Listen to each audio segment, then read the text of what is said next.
it is one of the hardest things you're ever going to do. But put in those earplugs and just try to stay focused on what makes your family special and what makes your kids special. Hello and welcome to the Sunshine Parenting Podcast, where each week we talk about ideas for raising kids who become thriving adults. I'm your host, Audrey Monkey. Here on the podcast, I share my experiences raising 5 kids who currently range in age from 16 to 26 and working with thousands more as a summer camp director over the past 3 decades. I'm the author of Happy Campers, and I frequently do workshops with parents, teachers, and summer camp professionals about social skills, connection, and happiness, topics I researched extensively for my master's in psychology. If you want tools for raising kind, optimistic, self-reliant kids who become thriving adults, you've come to the right place. Hey, Sunshine Parenting listeners, and welcome to episode 166, which is first being released on Friday, January 22nd, 2021. If you're a regular listener, you may have noticed that for the past several weeks, I have been re-releasing some of my favorite episodes from the past. So this is my first new episode and new interview for 2021.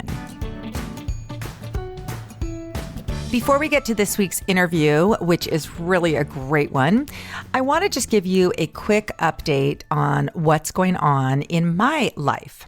So as most of you probably know, again, if you've been listening to me for a while, my main job is as a summer camp owner and director.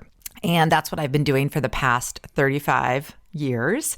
So this past year obviously has been really challenging for everybody. And I know all of you have faced many changes, whether it's having your kids at home full time and trying to help them with their school while you're also doing your job and taking care of your other commitments. For me, this past year has been really helpful in terms of really prioritizing where I need to spend my time in this coming year. And I do know that my summer camp really needs me right now. This is a trying time for summer camps as we get ready to operate in the summer of 2021 in these new conditions that have been caused by this global pandemic. And I'm looking forward to really focusing on that work, kind of my first love, which is preparing to provide our campers and staff with an amazing summer full of fun, friendship, and growth. To that end, I have really been evaluating all of my other projects, which I really enjoy. So my book, Happy Campers, has been out now for almost 2 years. And one of the projects that's going to be coming up for me this year is recording an audio version of the book. So if you're not a print book reader and prefer to listen to books, later in 2021, you'll have the opportunity to listen to Happy Campers. In the meantime, if you're interested in learning more about my philosophy and how I've come about to learn and grow as a parent and as a youth development professional, I encourage you to pick up a copy of Happy Campers and join the email list that I have that has a weekly email for 9 weeks about each chapter of the book with some special additional resources. You can find that by going to my website, which is sunshine-parenting.com, and click on the book page, and you'll get the link there and all the information about Happy Campers.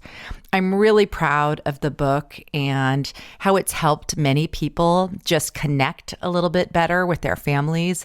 And I really appreciate those of you who've taken the time to give Happy Campers a review on Amazon, to pick up a copy, or to give a gift of it to a friend. So thank you so much for your support on that. So that's been one of my projects, is the book and visiting book clubs and speaking about Happy Campers. Another thing that I've worked on over the past 10 months is the Parenting in Place Masterclass series. And I know some of you have joined the series. It has been just a remarkable source of support and some amazing resources from some of my favorite authors, neuroscientists, and experts on well-being and parenting. That has been a series that has been most Tuesday evenings. We had a summer series and then a fall series, and coming up is a winter series of Parenting in Place.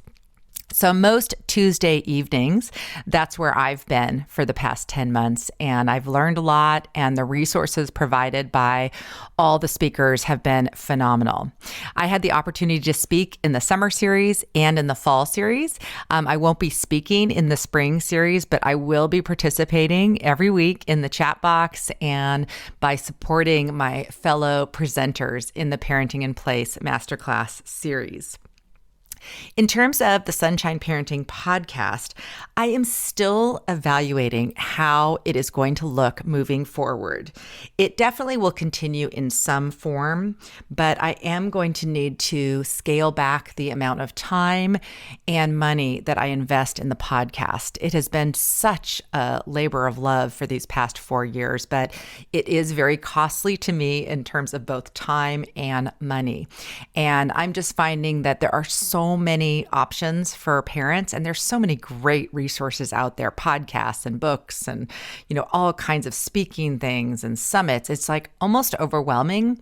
And I'm feeling like I don't want to just be part of the noise. I want to be sure to be offering something that's unique and very helpful to you. So as I'm going through this process of evaluating how the podcast is moving forward, feel free to let me know what your thoughts are. I have a wonderful Patreon community, a squad of people who I know are my really, really big supporters and fans who have joined me at Patreon. And I know by their investment that they really, really enjoy the podcast and what I'm doing here. And so I will be continuing to share some things just here on the regular podcast, but also bonus resources and podcast episodes for my Patreon community who have really extended that extra support and let me know that they really are out there listening. It's kind of a strange world in the podcast world in that you can see the number of people who've downloaded an episode, but that doesn't even mean that people have listened to it. So I don't really know, how far-reaching the impact of Sunshine Parenting is. According to the statistics, I've had over 100,000 downloads, which sounds like a lot, but it's really not a lot for 4 years of podcasting. And I don't really mind the number as long as I'm helping some people, but it's really sometimes hard to know because I don't really get much feedback, and I'm definitely more of an in-person feedback kind of person. So a couple things that if you really enjoy this podcast or have certain parts of it that you really like, I'd appreciate you taking a moment to leave a review on iTunes of Sunshine Parenting and just note in there, what is it about the podcast that you especially enjoy? Which parts of it are your favorites? And if you really want to be in on kind of the inside scoop of my process as I determine, which authors to interview this year, which interviews to do, how often to do book interviews and how often to do solo episodes, et cetera, please take a moment to again, just join the Patreon squad or send me an email if you'd like. One of the areas that I have scaled back on is time spent emailing. I feel like for so many of us, our whole day is kind of dictated by our email and which emails come in, and it kind of determines our to-do list for the day. And so I have not been on my email as frequently as I used to. So if you do email me, just know that I will do my best to respond, but it may be a little bit of time before I get back to you. My email address is Audrey at sunshine-parenting.com. And I do truly love to hear from listeners and hear about, which podcast episodes you've enjoyed most and everything else. So I'm kind of rambling on here, but I have one last thing to share before I introduce this week's guest. The final thing I want to share is my friend Sarah Coulius and we've done many episodes together. If you're a longtime listener, you know that. We've covered a lot of topics. I love talking with Sarah. She's a good friend of mine, and she's also very wise. She's a Gallup strengths coach, as well as a longtime camp professional. And she just, when we're together, we really bounce off a lot of great ideas. We're going to try something new, and I invite you to join us. On Thursday mornings at 9 a.m., we are going to be on Facebook Live, and we're going to be doing kind of a walk and talk where we're going to both be walking and talking to each other about some ideas, resources, affirmations, just kind of an encouraging few minutes for you. It will also be released as a mini podcast episode here on the podcast. So if you're not on Facebook, no worries. A few days later, it'll get released on the podcast as well. So we're going to try this out for a while and see how it goes and see what you think. And again, would love your feedback either on Facebook in the comments or via email. Just let us know if you're finding our walk and talks encouraging and helpful. So thank you for joining me. This year is still showing to be a year that's going to continue to have a lot of challenges. And I hope that together we can support one another and share ideas and resources to help each other through and to just really make sure that we are being our best selves and we're raising our kids to be thriving adults despite pandemics and chaotic elections and political unrest and everything else going on. So thank you for being here. Thank you so much for listening. And now we'll get to this week's episode. This week on the podcast, I'm speaking with authors Cynthia Muchnick and Jen Curtis about their brand new book, The Parent Compass: Navigating Your Teen's Wellness and Academic Journey in Today's Competitive World.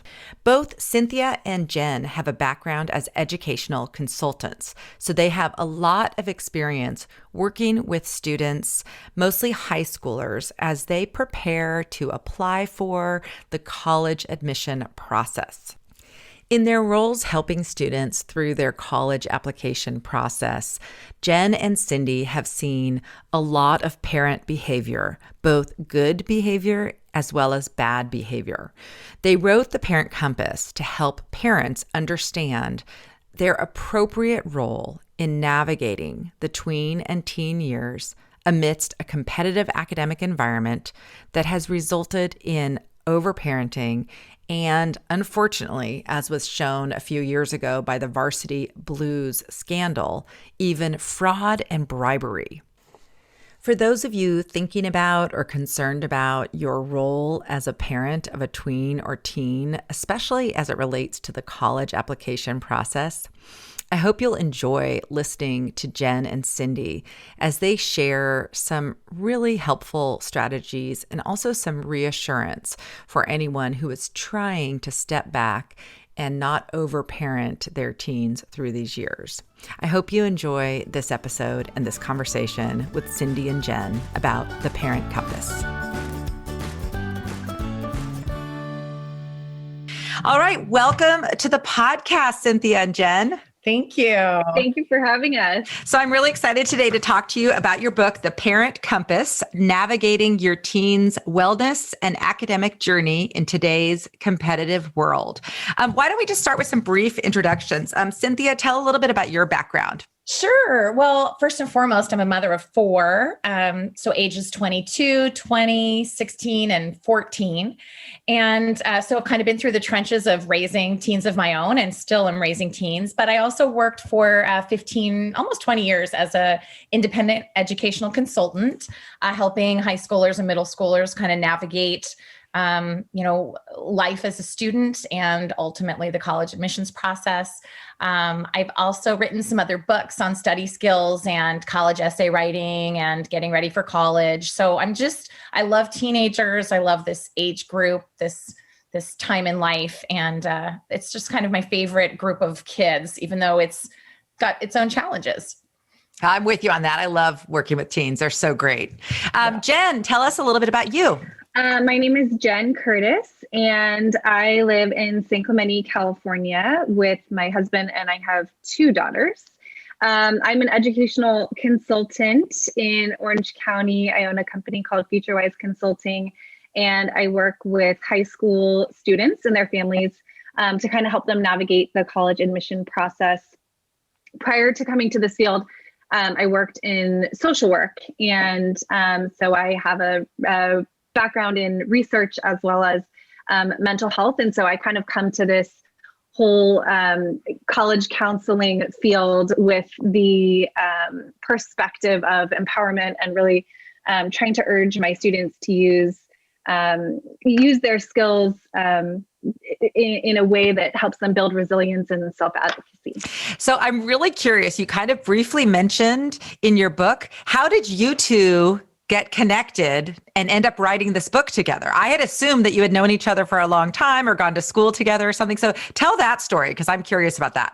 Sure. So actually a mentor of both of ours, Vicky D Felice, who's really a veteran educational consultant and a former high school teacher. She's one of both of our dearest friends. She's actually in her 70s and we love her. She originally connected us just as an introduction, probably about 10 years ago, Jen. 10 plus. And when 10 plus, yeah. And when Jen and I met, it really was just as colleagues that were working in the same field. We kind of would have lunch once a quarter and just check in and email each other about questions because it's sort of a solitary field working in educational consulting. So we really shared a lot and had a great deal of mutual respect for one another professionally and personally. And so I've just enjoyed, we did some workshops together and really connected on the concept of this book. I'll let Jen tell that part of the story of what brought us together to write the book. So the catalyst of the book was Operation Varsity Blues about a little over 18 months ago. And that day, Cindy and I called each other that morning, right when the news broke, we called each other kind of in horror at what was playing out in the news. And spent most of that day just intently following it and kind of checking in with each other over the course of the day. And then over the course of the following weeks, it actually sparked a lot of discussion between us. And what we were talking about was that to a lesser degree, we were seeing these parenting behaviors in our own offices. Nothing that was, breaking laws or anything, but just these parents who were overstepping and overparenting, and in turn, these kids that we were seeing coming in, sitting on our couches, who had little ability to self-advocate. They didn't have much of a voice. They didn't have strong opinions. They were burned out. They were stressed out. And so we started kind of comparing those kids to the kids that we also saw who were really thriving and whose parents really seemed to get it and really seemed to understand how to connect with their kids. And so we just felt like we were really compelled to share this message that we had. We wanted to share these tools that we had kind of amassed from watching all these different parenting styles to help parents understand how to more appropriately connect with their children and help them navigate through a really competitive academic environment. Well, you're very brave the way you write the book, because it's funny how most parenting books are sort of about the kids' behavior and how to help them and everything. But you're very upfront from the beginning of this book. And there's a part that I highlighted, a lot of parts that I highlighted, but there was one where it said about your book, but it's at its very core, following your parent compass demands that you take the time to truly know yourself and your child.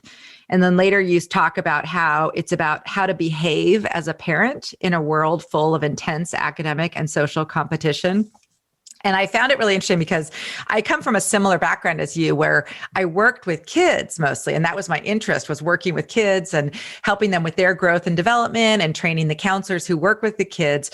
But it evolved into really wanting to help parents as well.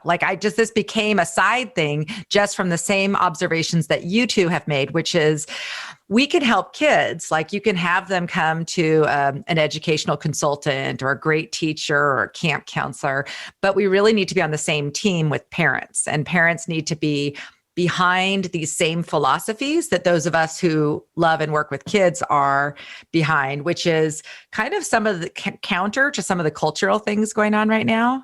So I really enjoyed that. You also talk about being cheerleaders for your kids and helping them find and pursue their interests, both in the classroom and out of it. I want to start with having you both talk a little bit, because I think this is hard for parents. It's hard for really anyone. How do you know your child? What are your kind of favorite strategies for really, figuring out what makes your child tick and getting to the bottom of that kind of important question of, what is it about my child that's kind of unique, or what is it that they like? So I think first of all, thank you for commenting that the book is brave. It was, Jen and I really didn't sugarcoat much in the book, which took, I guess, yes, you could probably call it some courage, but at the same time, we weren't trying to berate parents or make people feel like we're judging them. We ourselves have made mistakes in our parenting through the years, and we don't profess in the book that we have every answer. So we turn to amazing thought leaders, psychologists, school counselors, heads of school. I mean, we interviewed teachers, we interviewed kids. We used case studies of students we'd worked with. And so we tried to kind of pull that together. And with the idea of your question, which is getting to know your kids really well, I think that as parents, we all know that we want the same goal, which is to raise a happy, healthy, contributing person in the world who feels good in their skin, and we support them and love them unconditionally. All those things are what everyone wants. No one wants to raise the bully. No one wants to raise a cheater. No one wants to force kids into things that they don't enjoy. But sometimes those are some of the residual effects of what ends up happening when a parent doesn't really see the child they have in front of them and appreciate the child they have in front of them. So Jen and I put in the book these kind of questionnaires right off at the beginning that allow and open up a dialogue between parents and teenagers, one for the parents to complete and one for the teenagers to complete. And we did them ourselves with kids and with students to kind of practice, how did this kind of response work and how did it facilitate a dialogue? And really, as parents, we expose our kids to lots of activities and courses and schools and camps and all those things. But ultimately, we see what we have to try to find and see what excites them, not what's a direct reflection of what we want for them and pushing them into certain directions. Now, my kids were never going to be swimmers or sailors because I didn't bring them to the water. Okay. We're not an aquatic family. So they didn't really see that or get exposed to that. But if they came to me and said, my friend did it and I want to try it, my job would be to say, let's try it. Sure. I don't know a lot about it. So I think it's asking the right questions and really listening to your kids that helps start to clarify who they are and what makes them tick. I don't know if you have other comments, Jen, to add to that. I think our kids are really adept at giving us clues.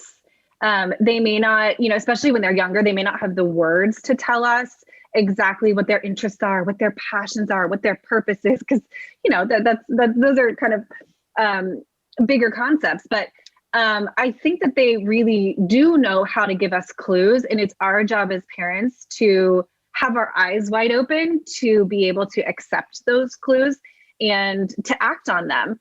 And then I think there's also a certain element of humility in ourselves as parents that can facilitate connection with our kids. I find the more that I admit my own faults to my kids, the more willing they are to see me as a human, and then the more willing they are to open up to me. So I agree with Cindy. I think so much of it is just listening. But I think also just really kind of looking out for those clues that they're so good at giving us. And maybe the last little piece I would add is if you have more than one child, to really try to look at each child as an individual and not compare them to one another. It's very hard to do. We know growing up as parents, we were sometimes compared to siblings, and birth order plays a role in things. But just because your first child emerges with a love of something does not mean that when you kind of drag the second one along, sometimes out of convenience, that they will take to it. So we were a really big soccer family growing up, and that meant different things to all four of my kids. My oldest, it meant working, enjoying his dad coaching him and working really hard to learn the skills. And my second one came out kicking a soccer ball and knowing all of the all of the natural ability that made him actually a college soccer athlete. And the third one liked soccer, but liked lots of other sports and turned out to be a football kicker. And then the fourth one, my daughter, liked soccer because of the snacks and the treats and the cartwheels and the picking daisies. So, they all find some of the similar activities in different ways. And we have to be able to read when it's really their passion and their love, or whether it's just another activity that they enjoy and gain other skills from. You have a couple stories in the book that really hit home for me, because I've experienced this in talking to kids too, about, kids who are really good at something and the parents are so invested in that thing, whether it be a sport or a particular like path or subject or something. And then the kids themselves decide they no longer want to do it. And just sort of how much kids struggle even telling their parents when they want to stop doing something that they've been doing for a really long time and they're good at. Where do you think it comes from that our kids are scared to tell parents when, they're done with soccer or diving or some musical instrument or whatever it is? I think they know that their parents have obviously made it clear that they have invested so much. I think in a lot of families, there's a lot invested in, like, maybe you'll get some sort of college scholarship, which I do like families to understand. Scholarships are very hard to come by at the collegiate level. And so I think it's just that disappointment. From what my students tell me, not only do they not want to disappoint their parents, they don't want to disappoint their team members, they don't want to disappoint their coach. And so it can be an incredibly weighing thing on them to come to terms with this change, that's this often drastic change that's going to happen in their lives. So what I like to tell them that even when they change the path, the skills that they gained in whatever they were doing are going to help them on to the next thing. And maybe the next thing will be even better for them. I don't think it's necessarily the end of the road. It's just a twist in the road.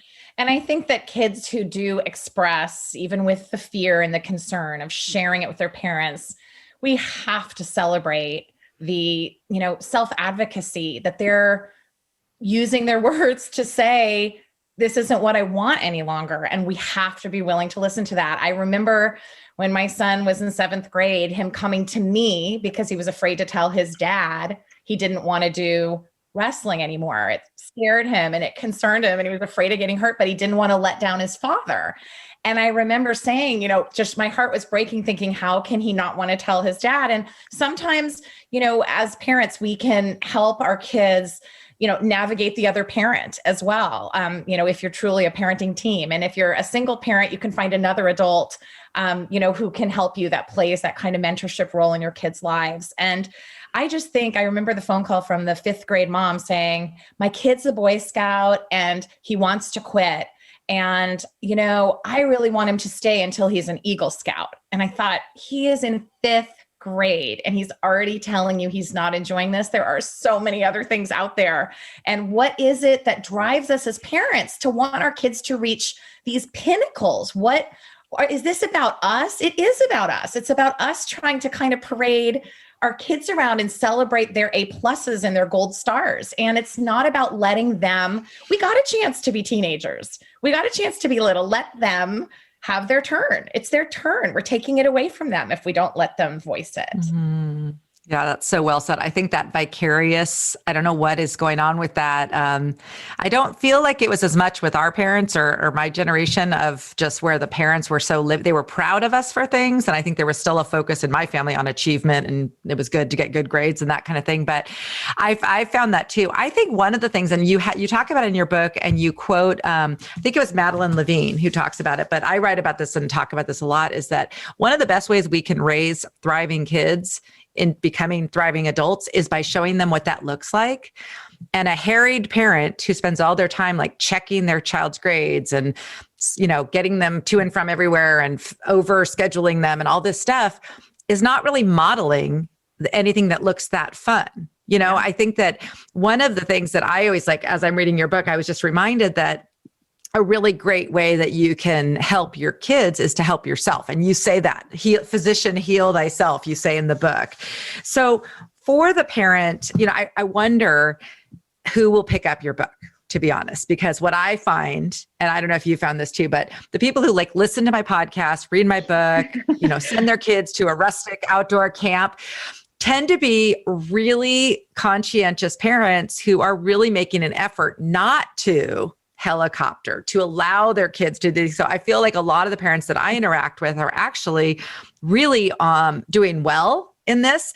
Are you finding that too? Like when you go to book clubs and things? So actually, I think that's how we hope that more people will be introduced to it, is through the book clubs, because I agree. I think most of the people who read the self-help types of books are the ones who are already invested to kind of learn and do the right thing. But one of the hopes is that in speaking to schools, we can reach a broader audience of parents who may not be embracing. And quite frankly, we said this in the book, we believe that most parents want to do right by their kids. A lot of them just don't have the tools, and they're looking at everybody else around them and they're saying, well, you're helicoptering and you're tutoring your kids in every single subject every single day, and you have a tutoring room in your house. So like, I guess that's normal. And in rankings, everyone else talks about the rankings. And so college rankings must mean that number 20 is appreciably better than number 23. And so I think in speaking particularly to schools and broader audiences, we're hoping to really kind of create a movement and get the information out there. And I think just to add a little bit onto the end would be, I guess we want parents to be brave and be willing to not make all these changes at once, but just pick one or two that are doable and that they're willing to try. I spoke at my daughter's school last week virtually, and I was very nervous to speak to my own community about my own book because we don't sugarcoat, as we talked about at the beginning. And, I found the audience to be so receptive that, I've been invited back to speak for other grades. And I think the parents just want to hear that it's okay to do it differently. It's okay to pull back. It's okay to kind of breathe and let the students, discover their interests and succeed in some things and fail at others. And so we purposely tried to title the book. Originally, the book was like a parent etiquette book. We had this term we coined called parentiquette. And it seemed to get a little confusing. And so then at one point we were like, parents behave. And then we thought nobody would pick up a book that reminded you to behave. So we settled on the Parent Compass as really a guide, as a guiding tool to kind of get you through the journey or this maze of parenting. And so we hope it doesn't scare people away. We really hope it, encourages parents to say, I just want to do a little bit better. And a lot of times we learn that after our first child, after we've raised our first child, we know that the next one we do things a little differently. And then the next one we do things a little differently. And sometimes that last one benefits the most from how much we've kind of loosened up and let go and realized that they're not going to break and they're not going to, we're going to get through these problems as, their partner and their consultant, not necessarily as their micromanager. I loved when you were talking. Oh, go ahead. Sorry. I was just going to add a little thing. I think when I read the kind of self-help genre of books, a lot of the times it's saying things that maybe I've heard or maybe I know or whatever. But when I read it in print, it's almost giving me permission to do what I know I should do. And so, I think that's part of what we're trying to do is give parents permission to do the things that they know that they should be doing or to behave according to some of the strategies and tools we're giving them. Yeah, because when you're living outside your values, it doesn't feel good. Right. So like when parents know they're doing things that they don't really want to be doing and they're not raising kids who are self-reliant and they're doing everything for them, it doesn't feel good, I think. So they're looking for permission to say, yeah, my kid still needs to do the dishes even when they have homework. I love how you use that as an example. I always use that as an example. I used to say to people, well, you have a job and you manage to, get the work done and do your laundry and all these chores. How are we going to raise kids who can do that as adults if we don't expect them to do that starting at a young age. And it doesn't take that long to do the dishes. And I love, kids are very good at delegating to their parents. If they can say, oh, I have a physics test tomorrow. And then everyone's like, oh, we'll do the dishes for you. I think it's so funny. They've got it wired. I mean, that's a good, I guess, management skill that they're mastering as a young, as a teenager. But I just want parents to realize that, yes, your child can do the dishes for 10 minutes and it's not going to change anything except for making them a more responsible person. Right. Well, we have a whole chapter about school being your job. And school is that other job, which, you learn life skills at school as well. But school is what they wake up and need to do every day and figure out kind of how to do it for themselves. And, school looks a little different right now for sure. But the same applies, that you have teachers you build relationships with, you have work that needs to be done, you have deadlines, you have responsibilities. And those life lessons come out in the classroom, but, they're the things that we are modeling at home as well. And I do agree with, the tasks and the things around the house that need to be done. If we just hand our kids money or have them charge it on their phone wherever they're going, they're not going to understand, the value of the $20 that they just spent. And, when kids spend 3 hours babysitting, and realize that, wow, that just bought me my pizza meal with my friends, then it starts to become, pretty real. And they're, getting those skills that they need for when they leave our nest. I was going to ask, so Cynthia, you were talking about, and I have had the same experience with your 4 kids, like the difference, like how you've evolved as a parent for your younger ones. Right. And kind of in general, it just seemed like you got more relaxed and started realizing like none of this is as important as like everyone makes it. And that I had that same experience where it just, it's funny how we're so focused on like where they're going to be for these 4 specific years, when in the big picture of life, that's such a small part of it. And most of us don't really spend that much time even talking about our college years, like afterwards. Like, I mean, I haven't. I mean, it hasn't been a part of my adult life much. And so I really love, and the same thing that you say in here, I do at talks where I ask parents, think ahead much further than that. Who are you looking to raise eventually? So one of the things that you talk about that I really enjoyed, and I think it's good timing, like at the beginning of a year, and especially another year that has some uncertainties, you talk a lot about goal setting with your kids. So I want you to share a little bit about your ideas about goal setting kind of with your kids, you doing it, them doing it, how you format that, what age you do it, maybe what you do with your students that you work with in your counseling. I'm like the world's biggest proponent of goals. So I goal set, and I'll go into each kind of subcategory, but I goal set with my students. I goal set actually just on Monday. My husband and I have a yearly date. Usually we go out to lunch or dinner, but that was a little more difficult this year. But we have like a specific day at the beginning of the year, every year, where we set goals for our family. And then my daughters, they set goals for themselves every single day. So with my students in particular, and this is something that I think that parents can adopt for doing with their students, their children. Every year I sit with my students while they set 3 goals, about 3. And I explain what a goal is. A goal is kind of that overarching picture. What do you want to achieve? And then we set 3 measurable objectives for each goals, because I think that it's really important for them to understand exactly how they're going to try to get there. And I think a big part of the whole process is also helping students to evaluate their goals after they've set them. So maybe they didn't achieve it, or maybe they didn't achieve it on the timeline that they wanted to, or whatever it might be.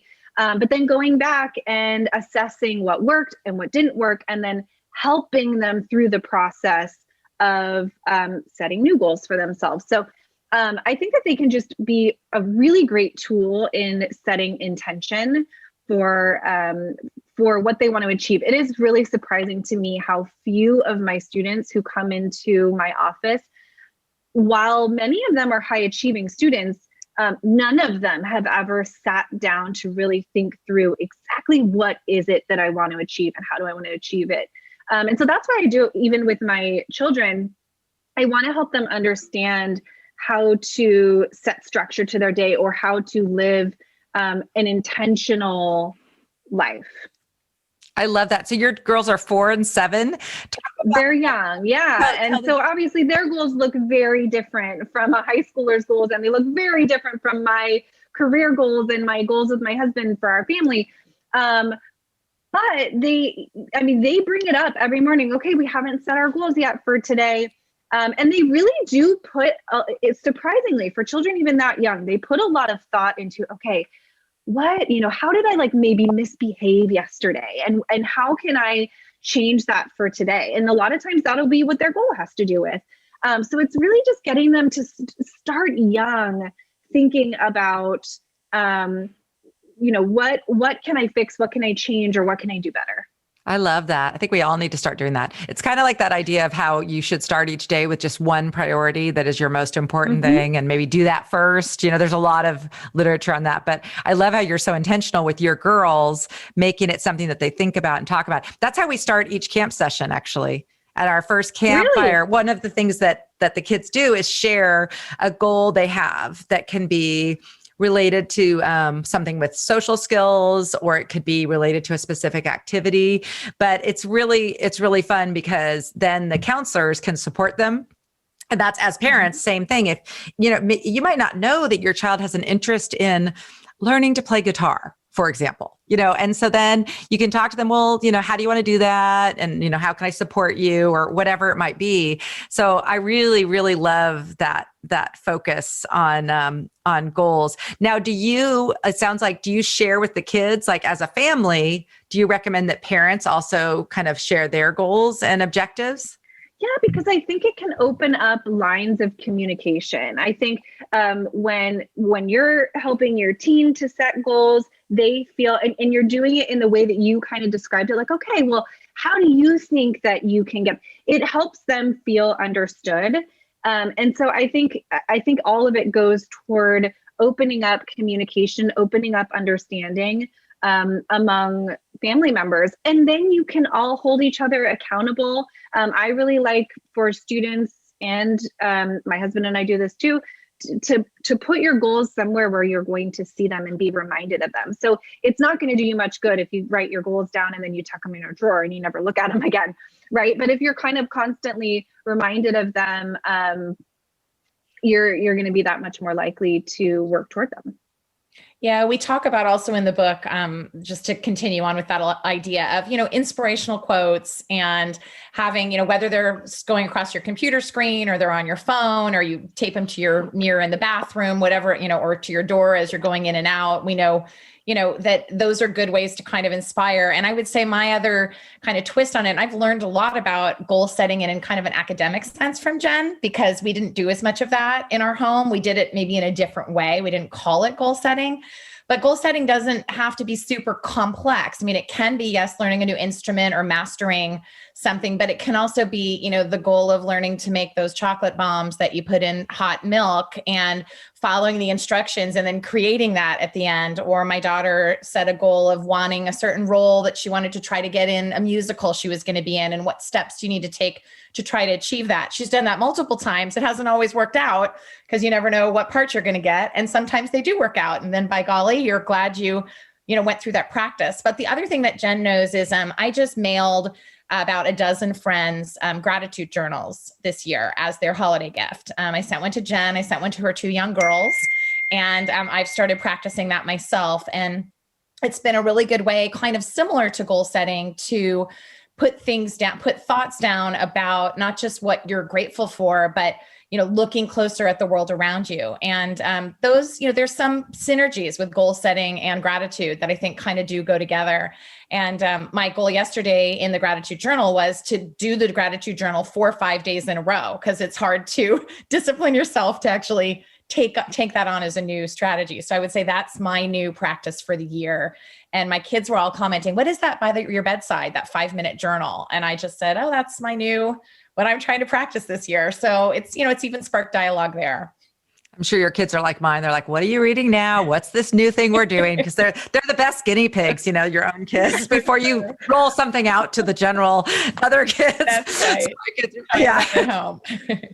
We did one year. We all made gratitude journals here, and it's stuck for a few of them. That's the other thing that I think parents need to realize is that sometimes something might really work with one of your kids and not so much with another. And it's a little bit like spaghetti on the wall.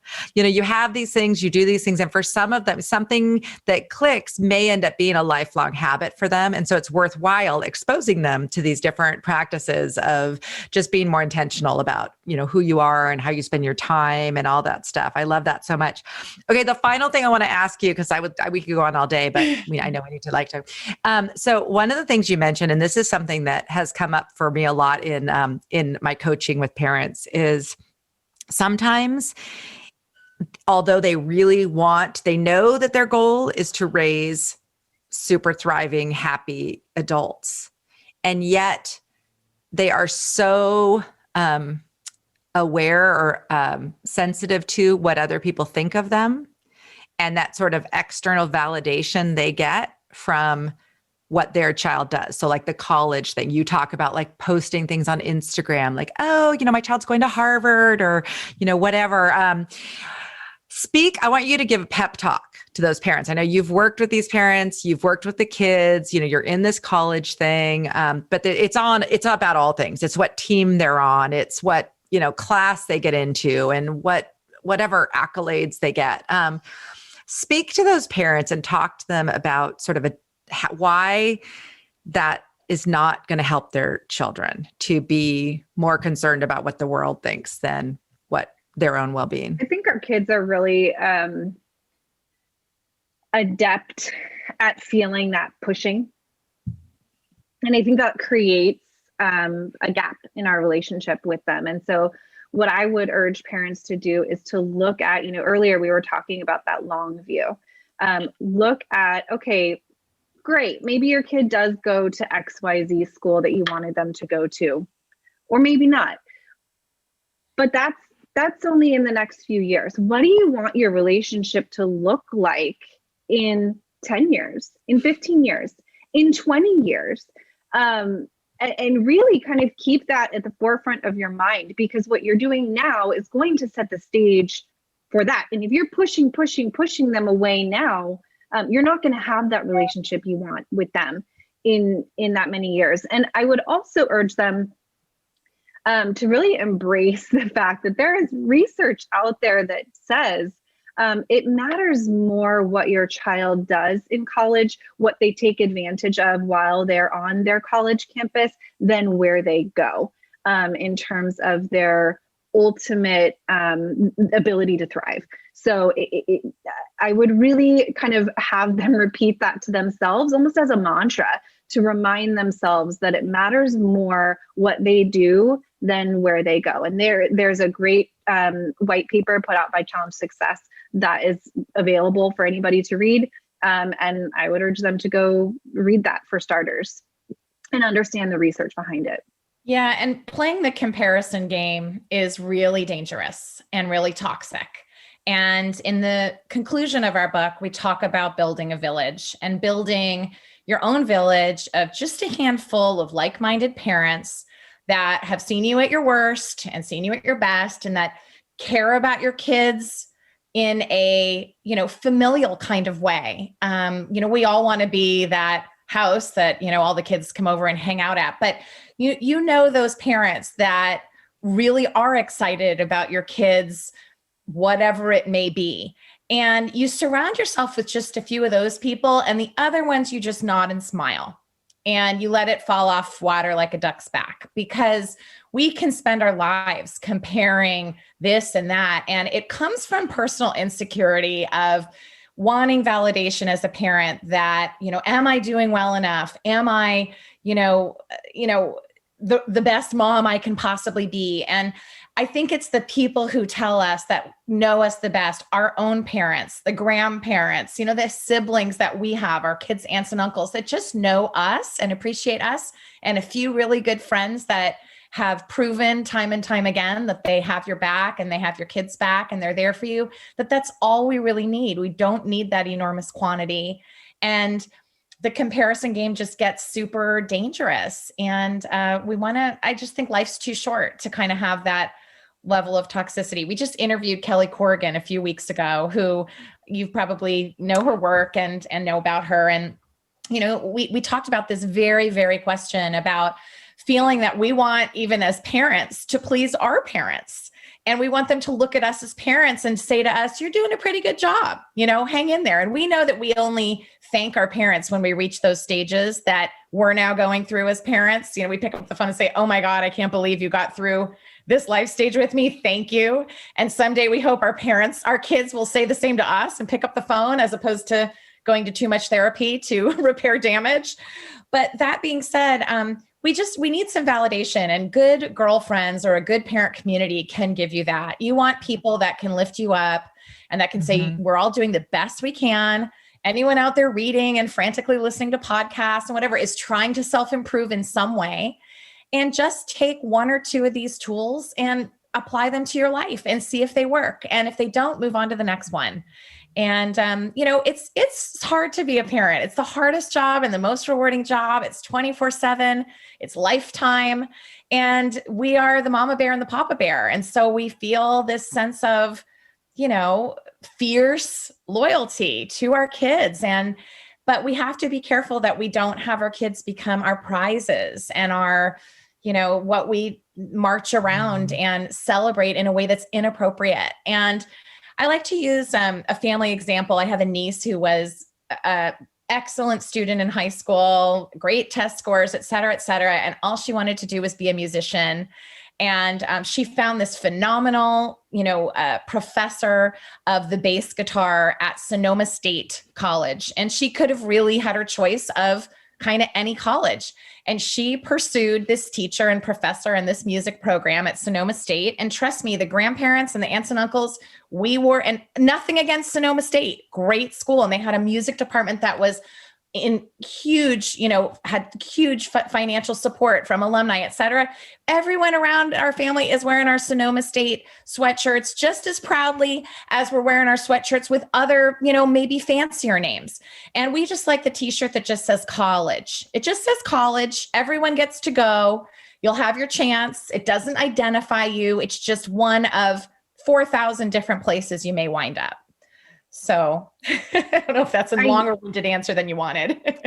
I use a tool with my students, just to quickly close, and I hand earplugs out to my kids as a tangible tool that they carry around in their backpacks or whatever, to remind them to put in the earplugs and do what makes them them,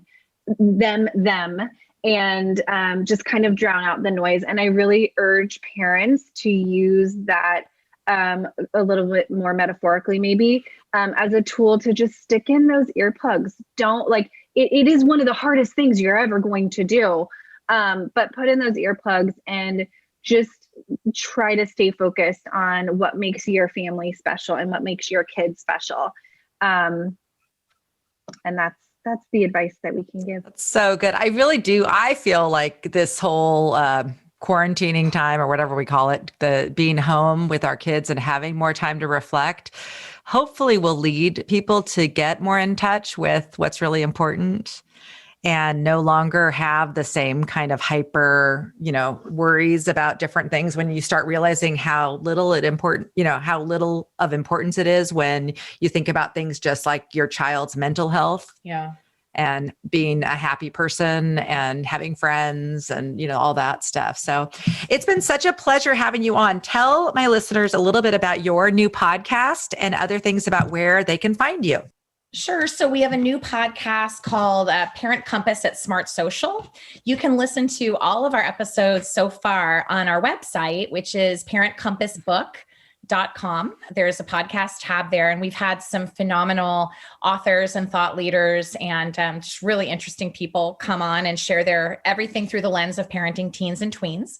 And we do have a Facebook, the Parent Compass. We have Instagram that's also at Parent Compass, which we'd love people to kind of follow to learn a little more about us. And then you can buy the book pretty much anywhere books are sold, or listen to it on Audible if you're an audio type.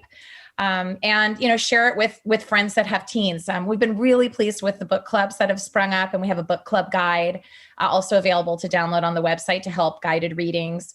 We're just really appreciate you having us on and sharing the Parent Compass movement that we're trying to create. Awesome. Well, it's been so much fun having you both and getting to know you, and I'm sure we'll connect again in the future. Thank you. Thank you.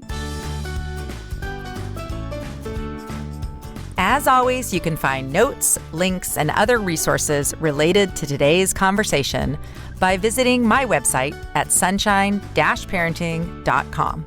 While you're there, be sure to sign up for my email list so that you don't miss out on any of the great resources I have available for raising thriving kids.